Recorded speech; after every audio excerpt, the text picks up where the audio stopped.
मुंबई येथील प्राणी कल्याण आणि पर्यावरण संवर्धन कार्यकर्त्या निशा सुब्रमण्यन कुंजू यांना नवी दिल्ली येथील विज्ञान भवन येथे प्रोफेसर SP सिंह बघेल राज्यमंत्री मत्स्य पशुपालन डेअरी आणि जॉर्ज कुरियन राज्यमंत्री पंचायती राज, अल्पसंख्याक व्यवहार, मत्स्य व्यवसाय, पशुसंवर्धन आणि अलका उपाध्याय सचिव दुग्ध व्यवसाय आणि पशुसंवर्धन विभाग, भारत सरकारच्या यांच्या हस्ते भारतीय जीवजंतू कल्याण बोर्डचा जीवदया पुरस्कार प्रदान करण्यात आला।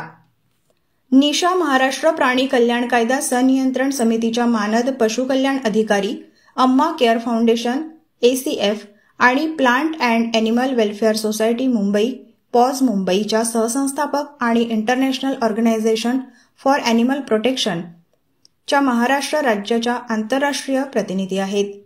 हा पुरस्कार तिला प्राणी कल्याण आणि प्राण्यांवरील क्रूरता रोखण्याच्या क्षेत्रातील तिच्या 28 वर्षांच्या सेवेसाठी मिळाला आहे।